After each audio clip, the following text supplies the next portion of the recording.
आज कहानी की शुरुआत होती है तुम्हारा और एवर से, जो कार में बैठकर स्कूल जा रही होती है। रास्ते में दोनों एक दूसरे को उनके क्रश को लेकर छेड़ती रहती है।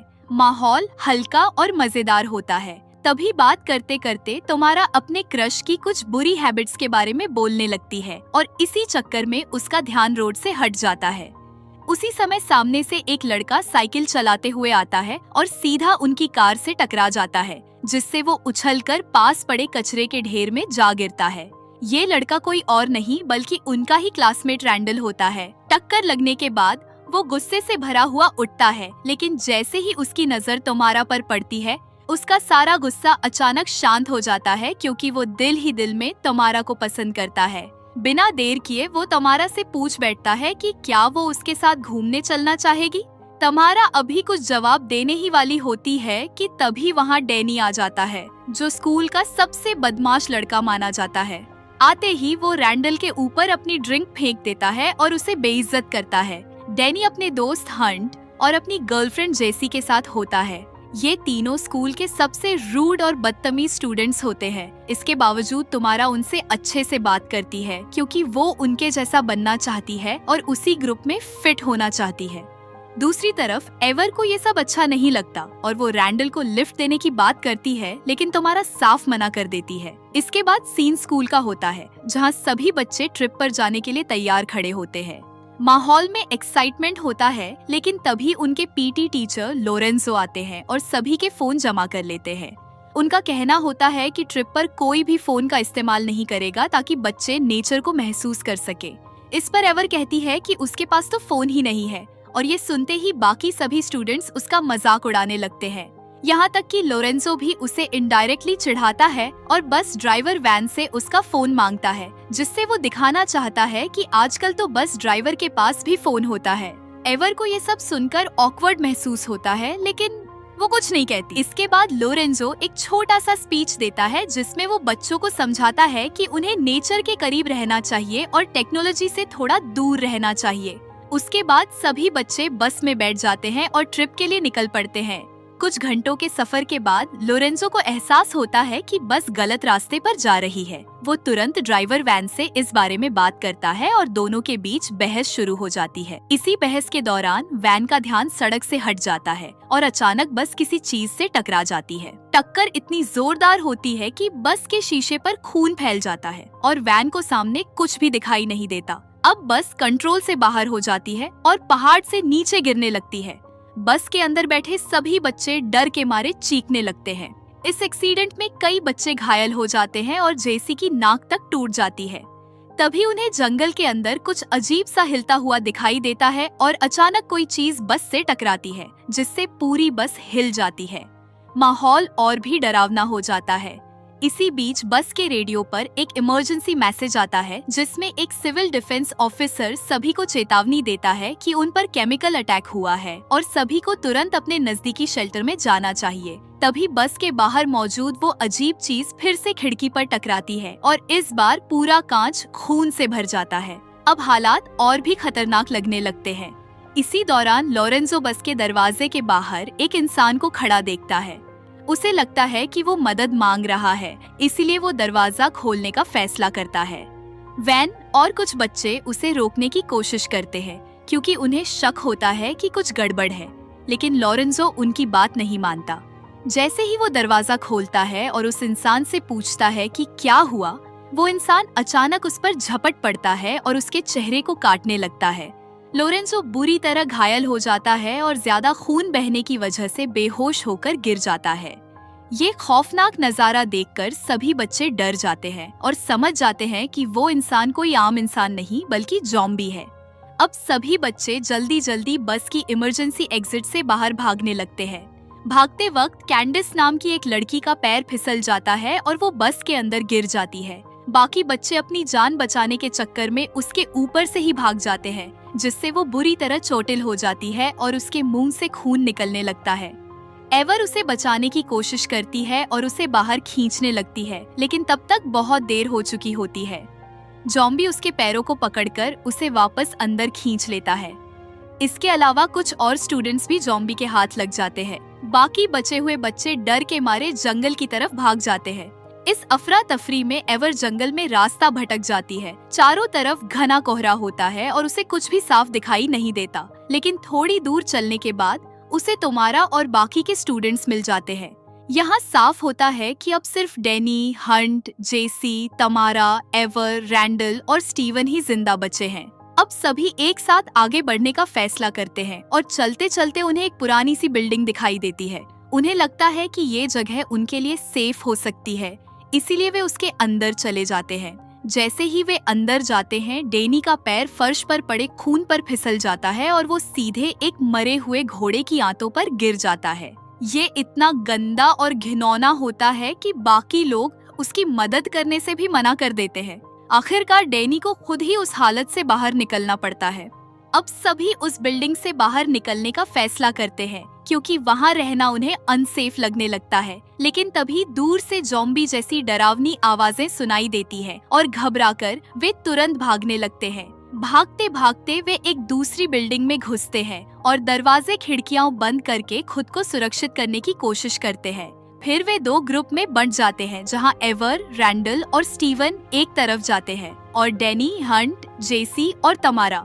दूसरी तरफ एवर का ग्रुप एक डरावने कमरे में पहुंचता है जहां कटे हुए जानवरों के बॉडी पार्ट्स पड़े होते हैं और वहीं रैंडल को एक भाला मिल जाता है। बाद में दोनों ग्रुप फिर मिलते हैं और सभी एंट्री पॉइंट्स को ब्लॉक कर देते हैं। तभी तमारा को खिड़की के पास किसी लड़की की मदद की आवाज सुनाई देती है, लेकिन बाहर कोई नहीं दिखता। स्टीवन एवर को दिलासा देता है और अपने दिल की छिपी फीलिंग्स के साथ उसे बचाने का वादा करता है। वहीं रैंडल एवर को डैनी के ग्रुप से सावधान रहने को कहता है और उधर जेसी तमारा को एवर से दूर रहने के लिए भड़काती है। तभी अचानक कैंडिस की आवाज सच में बाहर से सुनाई देती है और एवर उसे बचाने के लिए तैयार हो जाती है। लेकिन रैंडल उसे रोकता है क्योंकि दरवाजे के पास एक ज़ॉम्बी खड़ा होता है। कुछ देर बाद ज़ॉम्बी कैंडिस तक पहुँचने की कोशिश करता है और एवर बेचैन होकर सबको मनाती है, लेकिन कोई भी बाहर जाने की हिम्मत नहीं करता। आखिरकार एवर खुद खिड़की खोलकर कैंडिस को बुलाती है, लेकिन दरवाजा खोल नहीं पाती और ज़ॉम्बी कैंडिस पर हमला कर देता है। तभी बस ड्राइवर वैन, जो अब ज़ॉम्बी बन चुका है, आकर दरवाजे पर हमला करता है और पहला ज़ॉम्बी कैंडिस की बॉडी को दरवाजे पर फेंक देता है, जिससे दरवाजा टूट जाता है और दोनों ज़ॉम्बी अंदर घुस आते हैं। डैनी लकड़ी से हमला करके सबको भागने का मौका देता है और वे दूसरे कमरे में जाकर दरवाजा बंद कर लेते हैं। लाइट ऑन करने पर पता चलता है कि वह एक पार्टी रूम है। तभी जेसी पर्दे के पीछे किसी चीज से टकराकर चिल्लाती है और वहाँ से उनका क्लासमेट रेयान निकलता है, जो बताता है कि जिन पर ज़ॉम्बी हमला करते हैं वे खुद भी ज़ॉम्बी जैसे बनने लगते हैं। लेकिन डैनी इस बात को मानने से इनकार करता है।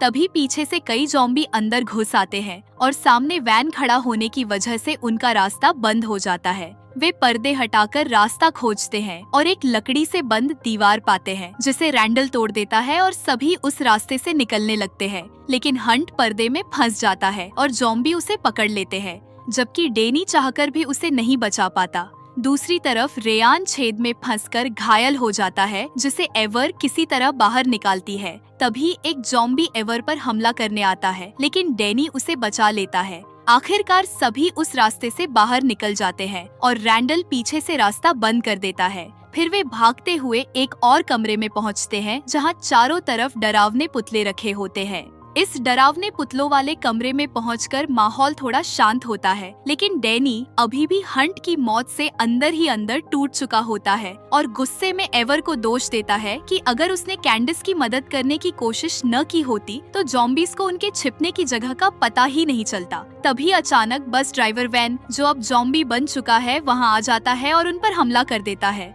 सभी लोग उससे बचने की कोशिश करते हैं, लेकिन वह तमारा का हाथ पकड़ लेता है। तभी रैंडल तुरंत आगे बढ़ता है और वैन के सिर पर जोरदार वार करता है और तब तक मारता रहता है जब तक वह पूरी तरह शांत नहीं हो जाता।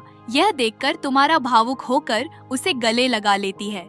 इसी दौरान एवर वैन की जेब से गिरा हुआ लाइटर चुपचाप अपने पास रख लेती है। तभी डैनी खांसने लगता है और बताता है कि उसे बहुत ठंड लग रही है, और जब वह अपनी टी शर्ट उठाकर दिखाता है तो पता चलता है कि उसे ज़ॉम्बी ने काट लिया है और वह भी इन्फेक्ट हो चुका है। माहौल भारी हो जाता है। डैनी एक पुतले की जैकेट पहनकर हंट को बचाने की बात करते हुए नीचे जाने लगता है, लेकिन उसे चक्कर आते हैं। तभी रेयान उसे पानी ऑफर करता है, जिस पर वह गुस्से में उसे धक्का दे देता है क्योंकि उसे अपना पुराना समय याद आ जाता है। तभी वैन फिर से आ जाता है और डैनी को पकड़कर खिड़की से कूद जाता है। सभी समझते हैं कि डैनी मर गया, लेकिन कुछ देर बाद वह ज़ॉम्बी बनकर उठता है और भाग जाता है। रैंडल जेसी को संभालता है। फिर एवर सबको समझाती है कि यहाँ रहना खतरनाक है और उन्हें बाहर निकलकर मदद ढूंढनी होगी। वह प्लान बनाती है कि ज़ॉम्बीज का ध्यान भटकाकर बस तक पहुँचा जाए। रैंडल मना करता है, लेकिन एवर उसकी बात नहीं मानती और पेंट के डिब्बों में आग लगाकर बाहर खड़ी वैन पर फेंक देती है, जिससे आग लग जाती है और ज़ॉम्बीज वहीं इकट्ठा हो जाते हैं।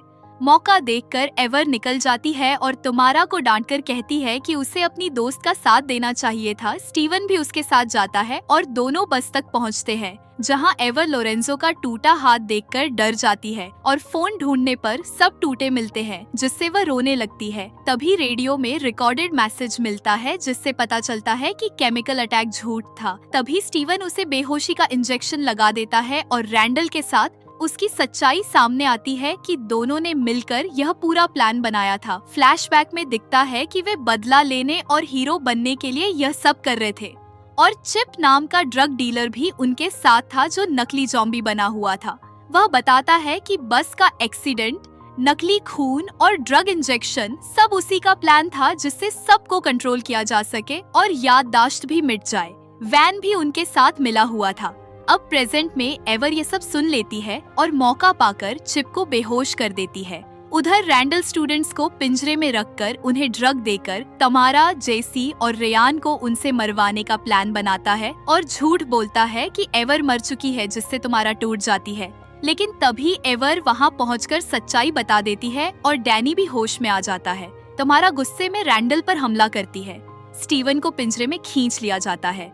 रैंडल तलवार लेकर एवर पर हमला करता है, लेकिन जेसी उसे बचाती है। तमारा उसे ठुकरा देती है, जिससे वह और गुस्से में आ जाता है और हमला करता है, लेकिन डैनी बीच में आकर वार झेल लेता है। तभी एवर चिप से लिया हुआ इंजेक्शन रैंडल को मारती है और उसे सीढ़ियों से गिरा देती है। धीरे धीरे सभी नॉर्मल होने लगते हैं।